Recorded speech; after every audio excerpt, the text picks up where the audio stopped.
Laurent Roland Tonekes, bonjour. Ahmed Arekpa, bonjour, amis téléspectateurs, bonjour. Bienvenue. Merci. Laurent Roland Tonekes, ce matin, la presse fait écho de cette rencontre qui a eu donc lieu hier au Palais de la Marina entre les deux anciens chefs d'État, le président Nicéphore Dieudonné Soglo, Thomas Boniayi et donc leur jeune frère Patrice Talon, je me permets de le dire ainsi. Après, le président, c'est pas moi qui le dis. Le président Patrice Talon, le chef de l'État, donc en exercice. Alors, la presse y va. Vous pouvez aussi dire le fils, parce que c'est vous le depuis 92 ans. Bon, oui, mais bon, n'allons pas non plus. Je vais dans le même sens que vous. Non, arrêtons-nous là. N'allons pas plus loin que ça. Laurent Roland Tonekes, oui, Dynamisme Info écrit par exemple à ce sujet. Ce matin, Soglo et Yayi confortés dans leur démarche pour le dénouement de la crise Bénin-Niger. Je voudrais déjà dire merci au chef de l'État qui a rencontré ses prédécesseurs pour un dénouement de cette crise qui est entre le Niger et le Bénin. Je crois que les pyromanes qui voulaient pas du tout voir Boniayi et Nicéphore Dieudonné Soglo intervenir dans la crise parce qu'ayant des desseins inavoués, je crois qu'il doit pouvoir se calmer maintenant et se dire qu'en réalité l'intérêt du Bénin prime au-delà de tout intérêt sur le territoire national. Et donc oui, aujourd'hui on voit que le chef de l'État en tout cas a reçu ses prédécesseurs, ils ont discuté et les deux sont satisfaits. Sont sortis satisfaits de cette rencontre. En croire le communiqué. En croire le communiqué de leur cellule de communication. Et là, on ne peut que se réjouir parce qu'il y a maintenant un espoir. En tout cas, on peut espérer que oui, d'ici quelques semaines, quelques mois, que nous puissions assister à un dénouement heureux de cette crise entre le Bénin et le Niger. C'est tout souhait pour tout Béninois qui veut que les activités reprennent entre les deux pays, qui veut que la confraternité ou la fraternité entre les deux pays continue, que l'intégration sous-régionale soit davantage une réalité entre les deux pays. Donc oui, il faut déjà souhaiter qu'au-delà de cette rencontre, que les décisions certainement prises du côté de Niamey, du côté de Cotonou, de la Marina, que ces décisions soient mises en pratique et que le plus tôt possible, nous puissions maintenant sourire pour dire oui, le Bénin et le Niger ont fait la paix. En tout cas, pour moi, il n'y a que des intérêts, quelques intérêts qui font qu'on ne s'entend pas. Et il y a quelques actions que nous avions posées, quelques actes que nous avons posés et qui aujourd'hui nous rattrapent. De part et d'autre. De part et d'autre qui nous rattrapent aujourd'hui, qui font que ces actes qui font qu'on ne s'entend pas. Mais je crois qu'il y a toujours une occasion de s'entendre. Et donc, les deux anciens chefs d'État ont montré le chemin. Quand les jeunes ne s'entendent pas dans une situation, les sages se lèvent, prennent le bâton de pèlerin. Les gens ont tout fait de dire qui a envoyé Nicéphore Soglo et Boniayi là-bas, et qu'avec des débats toujours tendant à diviser les anciens chefs d'État et l'actuel chef d'État du Bénin, je crois qu'on ne doit pas continuer ça. Donc les pyromanes qui ne veulent pas du tout voir le dégel de cette situation parce que veulent faire croire à Patrice Talon qu'ils sont ses meilleurs soutiens et que ce qui se passe est bien. Patrice Talon est un homme, il est perfectible. Parfois, il peut faire des erreurs. Et donc, à un moment donné, si éventuellement nous faisons des erreurs, arrêtons-nous, faisons le bilan et prenons les meilleures décisions pour l'intérêt de notre peuple.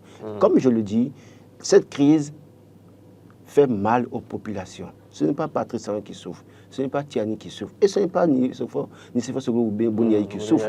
Ces personnes sont à l'abri des besoins, ont de meilleures conditions, mais ce sont les opérateurs économiques, les transporteurs en premier, dont les camions étaient bloqués à la frontière du Niger pendant des mois, les commerçants, les opérateurs économiques, toutes catégories confondues. Il y a des populations qui attendaient les médicaments du côté du Niger qui sont décédés. Rappelez qu'il ne faut pas qu'on perde de vue tout ça. Donc ce n'est pas les dirigeants qui souffrent. Donc les dirigeants aussi, je le dis et je le redis ce matin encore, doivent pouvoir accepter de faire des concessions, dépasser leur ego, mettre leur ego de côté et se dire, écoutez, je suis chef pour qui? Pour moi-même, pour ma famille ou bien pour les populations? Si la bonne réponse est trouvée, je crois que les meilleures décisions seront prises. Quelle analyse faites-vous, Laurent Roland Tonekes, ce silence quand même autour de ces différentes rencontres entre chefs d'État.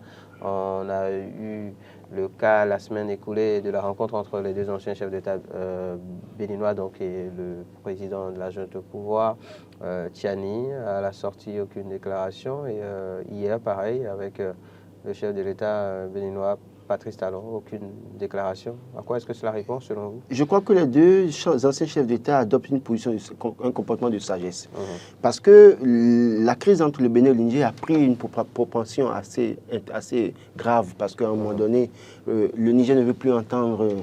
Tiani ne veut plus directement parler avec Patrice Talon. Patrice Talon qui ne veut plus peut-être, je n'en sais rien, mais peut-être directement parler avec Tiani. Et puis on a vu du côté de chaque chef d'État, en tout cas des deux pays, il y a ceux-là qui veulent continuer à attiser le feu parce que ça, ils en profitent pour montrer qu'ils sont les meilleurs soutiens, que ce soit du côté du Niger ou du côté du Bénin. Et donc quand c'est comme ça, il y a des déclarations d'ailleurs même que le Niger a faites qui peut-être accusent le Bénin de ci ou de ça dans une certaine mesure. Il y a le Bénin qui a décidé de fermer des frontières, fermer la frontière fluviale en estimant que le maïs allait au Niger et que voilà. Donc quand il y a cette déjà situation qui prévoit les deux pays où la tension est à un niveau donné, c'est même plus la peine de continuer à faire des déclarations. Il faut faire les choses avec beaucoup de sagesse. Et donc, certainement, les deux anciens chefs d'État ont écouté ce qu'a dit Tiani et sa troupe, hein, ce qu'ont dit Tiani et sa troupe là-bas, également ce que Patrice Talon a dit ici. Également, maintenant, ils vont croiser, parce que déjà, quand ils disent qu'ils sont satisfaits, c'est tellement qu'en échangeant avec lui hier, ils lui ont dit, voilà, les conditions posées par Tiani. Et lui aussi, il a dit, bon, voilà les conditions que je pose. D'ailleurs, le matinal écrit à ce sujet, Talon, Soglo et Yahi conviennent des diligences à mener. Voilà, et donc, on s'entend déjà sur certains points. Comment y aller. Voilà, et donc, quand c'est comme ça, on ne peut pas commencer par dire ce qu'on a entendu de Tiani. Tiani a dit ça, puisque Tiani est dans une position où il accuse tout le temps le Bénin d'un certain nombre de choses. Alors, est-ce qu'on va continuer à répéter ça pour dire, quand on a rencontré Tiani, il a dit ci, il a dit ça, ça peut davantage révolter Patrice Talon de l'autre côté. Et quand on a rencontré Patrice Talon, peut-être qu'il a dit des choses que Tiani ne voudrait peut-être jamais entendre. Donc, à vouloir faire des déclarations devant la presse, il y a des choses qui peuvent échapper. Donc, je pense que les deux chefs d'État font preuve d'une certaine sagesse.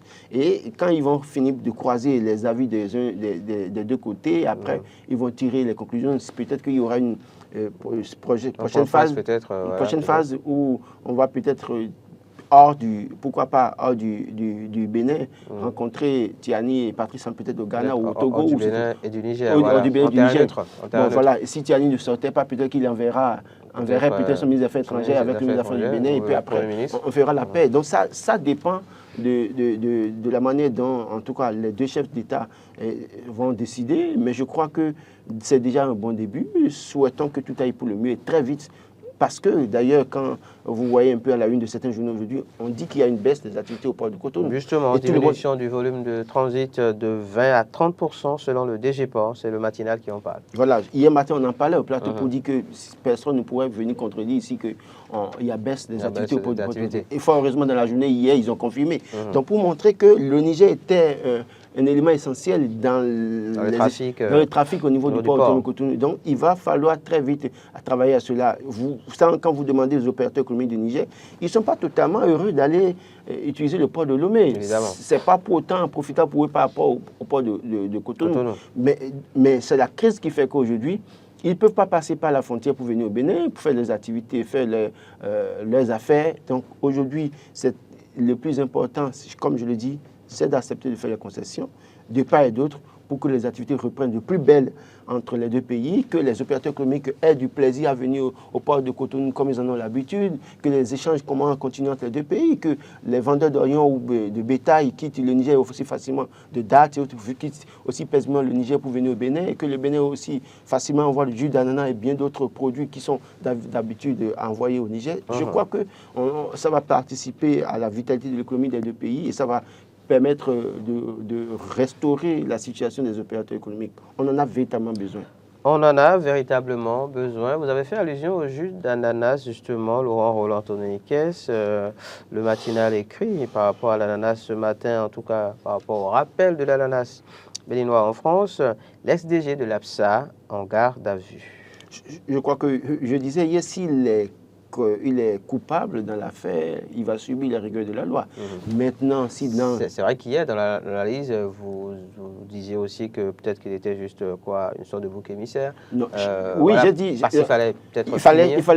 Il faut qu'une tête tombe. Il faut qu'une tête tombe. Quand il y a une situation, on s'arrange pour qu'une tête tombe. Maintenant, s'il est coupable dans ce qui se dit, c'est qu'il va subir les rigueurs de la loi. Maintenant, s'il n'est pas coupable, je crois qu'il a les voies et moyens pour se défendre. Pour s'expliquer. Je disais que hier, s'il avait l'occasion, il devait faire une conférence de presse pour dire voilà comment ça se passe dans la chaîne. Parce qu'au fond, je l'ai dit, un DG prend des décisions et peut-être là, il y a des techniciens qui sont commis à la tâche. Pour l'application. Voilà, et qui peut-être ne font pas véritablement leur travail. Et donc, quand ça arrive comme ça, c'est le DG qu'on sanctionne d'abord. Mais au fond, comme je le dis, quand on sanctionne quelqu'un, imagine un jour, on sanctionne Laurent Roland Tonnerre, c'est que la famille Tonnerre se trouve à se dire, mais voilà un de nos fils qui a un problème, et donc il y a ma famille qui prend un coup en réalité. Donc quand on le prend, personne, individu, il vient d'une famille, et on dira que c'est un mauvais cadre, autant de choses. Donc s'il n'a pas de responsabilité dans ce qui s'est passé, je crois qu'il pourra se défendre devant la juridiction, et après il pourra situer les responsabilités pour dire voilà ce qui s'est passé. Parce que je continue de le dire, quand il y a une situation, et parfois il faut qu'une tête tombe, mais parfois, dans bien des cas, ce n'est pas les meilleures têtes qui tombent, en tout cas les vraies têtes qui tombent. Voilà. Et sur toujours ce dossier rattaché à l'ananas béninois rejeté en France, l'affiche du jour nous apprend que l'opposition interpelle le gouvernement à travers une série de 13 questions. Oui, c'est le rôle des députés. Les députés ont pour rôle de contrôler l'action du gouvernement, d'interpeller le gouvernement sur des questions essentielles de la vie des citoyens et de voter des lois. Et donc, sur la question, même si on constate que certains députés qui estiment soutenir le gouvernement en place ne font pas ce travail que les mandants leur ont confié, au moins on peut se réjouir que l'avènement au Parlement des députés de l'opposition du Parti des démocrates a réveillé un peu cette tendance qu'on voyait par le passé avant Patrice Talon, parce qu'à partir de 2019, on a pu constater que la 8e législature était une législature qui pratiquement était absente sur cette question de contrôle de l'action du gouvernement, parce que tous étaient acquis à la cause du pouvoir en place. Mais fort heureusement, avec la 9e législature, on a pu avoir 28, même si les autres, parmi les autres députés, on a quelques-uns qui osent interpeller sur certains sujets. Je crois que les démocrates jouent pleinement leur rôle aujourd'hui pour montrer que c'est la force d'opposition véritablement à l'Assemblée nationale qui contrôle l'action du gouvernement. Et le gouvernement a le devoir de nous expliquer, de nous donner des réponses sur les questions posées par les députés, pour nous dire sur les 13 questions, quelles sont les responsabilités du gouvernement, où est-ce que nous avons failli, comment est-ce que nous avons fait pour améliorer les choses à l'avenir, parce qu'au-delà de tout, l'ananas qui est rappelé aujourd'hui, c'est déjà un mauvais signal pour notre label au plan mondial. C'est un mauvais signal. Et tous les pays qui font de la transaction avec le Bénin en termes d'ananas et de jus d'ananas vont commencer par remettre en cause notre matière, ce label-là. Et ce n'est pas bon pour notre pays. Et c'est même possible que cela touche aussi d'autres produits, parce que si c'est arrivé avec l'ananas, c'est que ça peut arriver avec d'autres produits. Donc forcément, ça jette discrédit. Je ne peux pas vous dire le nombre de personnes qui produisent de l'ananas dans les régions de Zé, Alada. C'est des milliers de personnes. Et puis, c'est des dizaines ou centaines de personnes qui font la transformation de l'ananas en jus d'ananas que nous consommons un peu partout. Et donc, quand c'est comme ça, et je parlais du Niger par exemple tout à l'heure, il y a des producteurs de jus d'ananas qui envoient des tonnes de jus d'ananas au Niger, au Burkina Faso, au Mali, au Sénégal. Le jus d'ananas du Bénin est consommé même au Sénégal, donc dans d'autres pays de la sous-région. Quand c'est comme ça, je crois qu'il va falloir très vite agir pour situer les responsabilités et maintenant corriger ce qui est à corriger pour que nous ne perdions pas ce label. Parce que si la Côte d'Ivoire peut se vanter d'avoir le cacao, le Ghana également, le Bénin peut se vanter d'avoir l'ananas, même si on peut se dire qu'on est premier en producteur de coton et autres, mais en réalité, quelle est la plus-value du coton pour les producteurs? Moi, je pense que ce qui profite le plus entre les deux productions, aux producteurs, aux citoyens, c'est l'ananas. Le coton ne profite qu'à un groupe, malheureusement. Allez, qui parle de coton, parle d'ananas, parle de commerce. Avec Matin Libre, on parle également de commerce, mais sous un autre angle, présidentiel de 2026. La rupture a trouvé son fond de commerce. Oui, je crois que ma matin libre, en évoquant ce sujet, j'ai lu l'article, j'ai souri et je crois que ce n'est pas totalement faux ce que dit Matin libre. Ok, expliquez-nous. Le fonds de commerce dont parle Matin libre, c'est la GDIZ, zone industrielle, en tout cas la GDIZ, la zone industrielle de Glodjibé, et qui aujourd'hui est devenue le point d'attraction où tout le temps on envoie députés, ministres, élus locaux, élus communaux, en réalité tous les cadres. D'ailleurs, même c'est comme s'il y a une programmation. C'est vrai. Et ça donne cette impression. Voilà, osons le dire. Voilà, et pas commune, les gens descendent, on dit d'abord les députés sont partis, le personnel de l'Assemblée est parti, les élus communaux sont partis, les conseillers locaux, en tout cas, toutes les couches sont touchées. On est allé chercher les producteurs du Koufo qui sont venus en bus pour visiter, on est allé chercher les producteurs de tel département. Et puis après, quand les gens vont sur le terrain, première question qu'on leur pose, ou bien que certains ont posé, même que Matin Libre a rappelé, certains journalistes posent même parfois, qu'est-ce qu'on fait pour pérenniser ça après Patrice Talon? Ok. Et donc, on passe en fait indirectement un message pour dire en réalité la meilleure option, c'est d'opter pour la continuité. Donc, c'est une stratégie. Enfin, la continuité, évidemment, des bonnes et belles choses. Oui, non, pas ça. Arrêtez. Qui concourt. Oui, non, continuité de belles. Au développement. Oui, continuité de belles et bonnes choses, c'est que vous, Ahmed Arekpa, je vous connais, vous avez de la finesse. Je suis sûr que si vous êtes président du Bénin, vous allez faire aussi des choses extraordinaires. Mais c'est-à-dire que le message ici, c'est de dire la continuité avec la même équipe en réalité. Après, c'est une question d'interprétation. Non, ce n'est pas d'interprétation. En fait, et puis, Matin Libre a rappelé ce qu'a dit la vice-présidente à Alada. Pour dire que si vous voulez des routes, si vous voulez tant, il faut quelqu'un comme Patrice Talon, il faut quelqu'un de l'équipe de Patrice Talon. Donc, en réalité, on passe ce message. Après nous, c'est nous.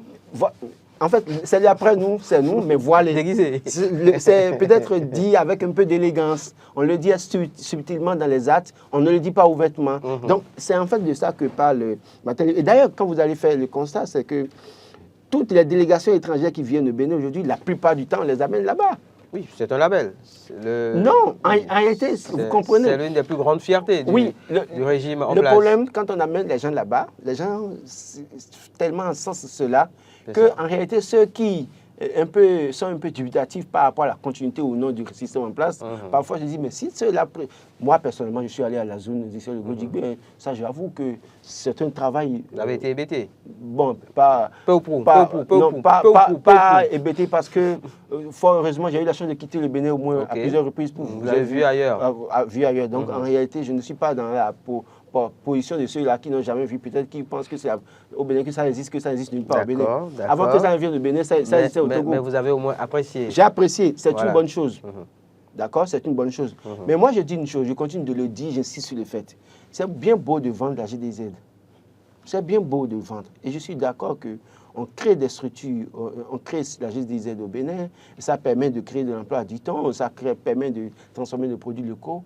Mais quelle est la plus-value pour les Béninoises et les Béninois? C'est ma question. Parce que de nombreux jeunes qui sont employés au niveau de la GDIZ, Laurent Roland Antonin. Même si après vous direz oui, qu'ils ne sont pas peut-être bien payés, mais au moins les producteurs, au moins ils sont occupés, donc les producteurs, ça permet de lutter contre l'oisiveté. C'est bon.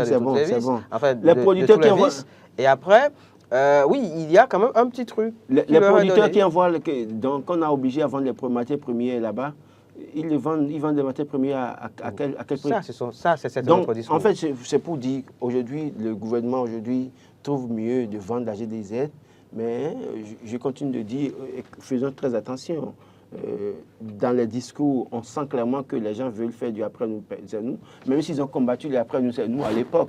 Ils le disent subtilement, comprendra qui veut comprendre.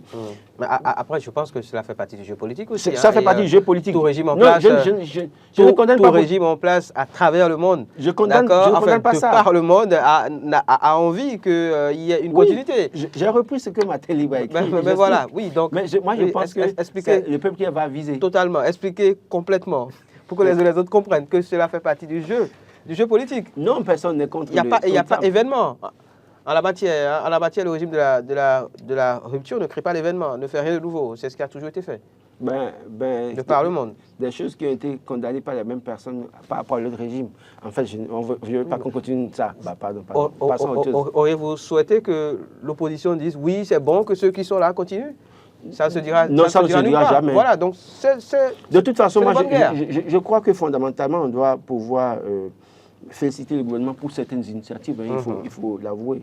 Comme je le dis toujours, je ne suis pas opposant pour peine en noir tout ce que fait le gouvernement. Il y a des choses que le gouvernement a faites qu'il faut vraiment apprécier, au-delà de tout. Seulement qu'on ne nous fasse pas croire que les seuls intelligents du Bénin sont dans ce gouvernement. Il y a d'autres peut-être qui sont là touche, qui sont peut-être plus intelligents et qui ont plus peut-être qui sont plus intelligents, peut-être qui ont plus de finesse que d'autres et qui pourront venir au pouvoir et faire mieux que ce que nous avons vu de 2016 à aujourd'hui, même si certains vont penser que vont continuer à dire que de 2016 à aujourd'hui, ce qui a été fait n'a jamais été fait par le passé. Quand même ils étaient ministres, ils étaient à des postes de responsabilité, ils ont foutu le bordel. Donc moi je pense que oui, après nous, c'est nous, ce qui est dit subtilement, c'est le peuple qui avise. C'est vous qui décidez de voter pour ou non pour la continuité en 2026. C'est moi peut-être qui décide. Donc chaque Béninois aura la décision dans les urnes en 2026. Chaque Béninois a son mot à dire. Si tout va bien pour qu'on aille aux élections. Mais on ira aux élections. J'ai dit si tout va bien. Tout ira bien, le roi Roland Toninquès, soyons positif. Non, avec Dynamisme Info, voilà, donc pourquoi penser que tout n'ira pas bien? Le roi Roland Toninquès avec Dynamisme Info, on lit ce matin d'émission agitée à la FCBE dans la 24e circonscription électorale. Y a-t-il autant matière à craindre? Écoutez, notre ami Paul Rompin ne sera pas une fois encore d'accord avec moi ce matin. Moi, ça fait depuis 2020-2021 que je disais que le parti va disparaître.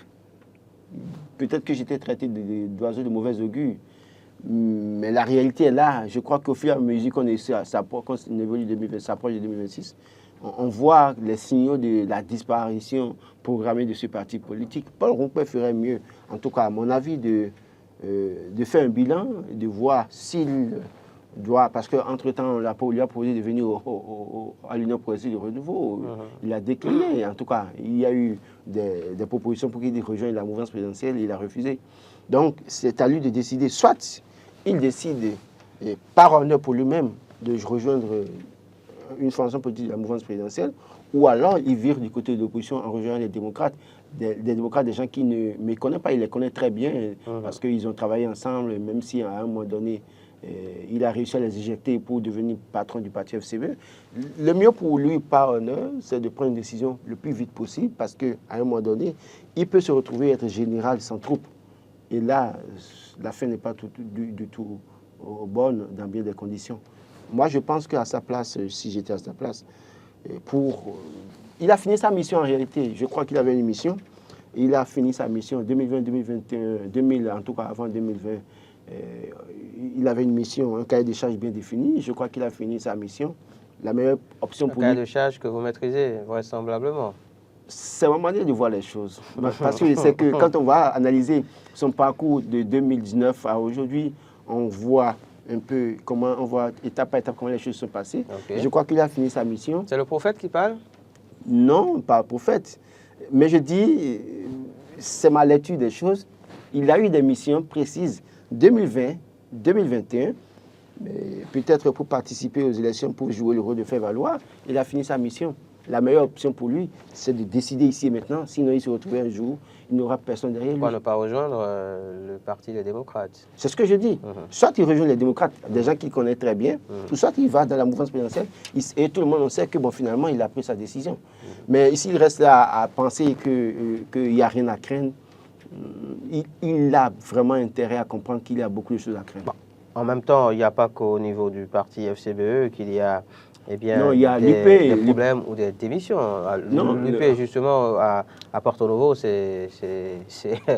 Non, la démission collective rejetée, et les gars sont allés... On parle de manipulation, hein, la fille du jour, on parle ce matin. Non, mais écoutez, d'abord, il y avait une démission collective, ils ont rejeté la démission collective que la démission individuelle. Les gars sont allés écrire chacun d'eux une démission, la ligne de démission.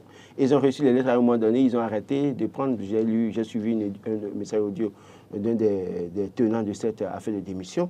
J'ai pu voir Wabi Amadani, je sais pas qui dit que c'est de la manipulation. J'estime que les meneurs sont dans la manipulation. Écoutez, je le dis et je le redis ce matin. les cadres seront redistribués avant 2026. Si une formation politique ne prend pas conscience aujourd'hui, c'est que les gens sont peut-être dans la diversion et ne veulent pas voir la réalité en face.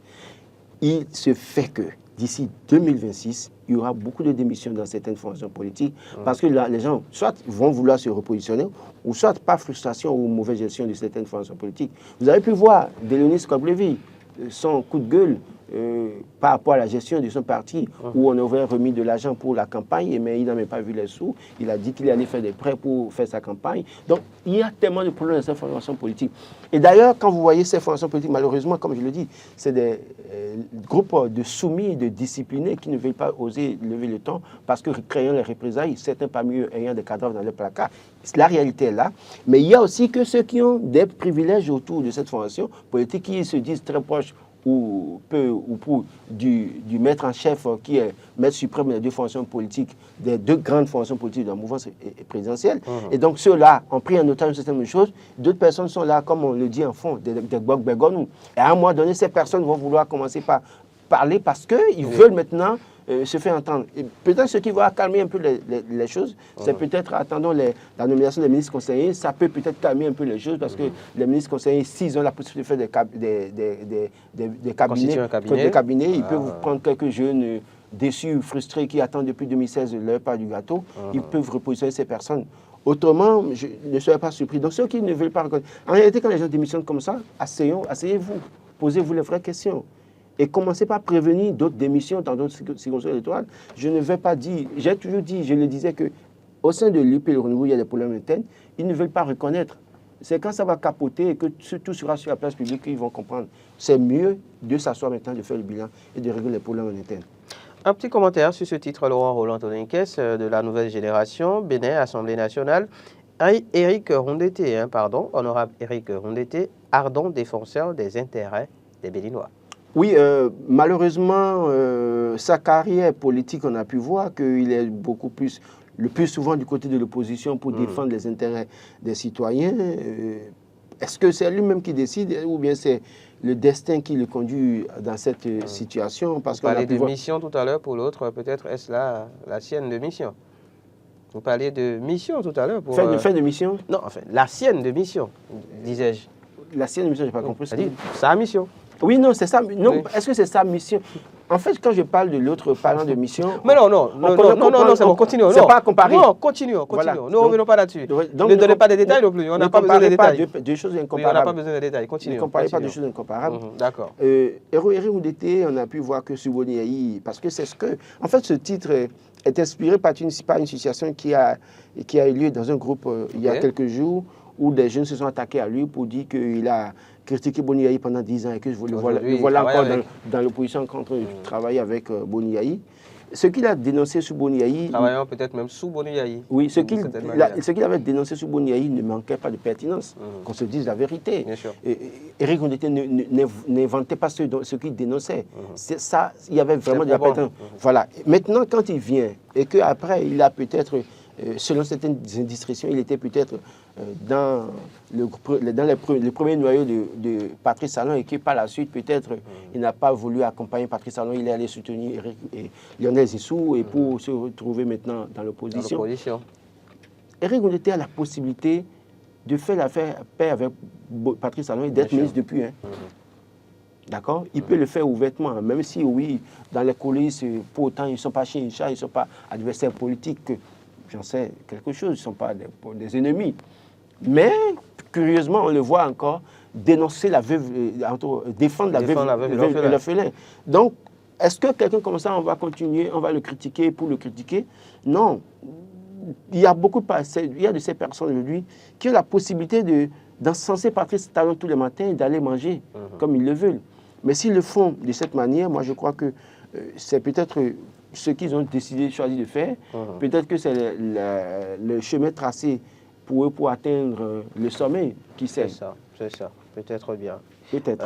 Et on finit rapidement, Laurent, avec ce sujet qu'on retrouve dans les colonnes de décryptage info ce matin.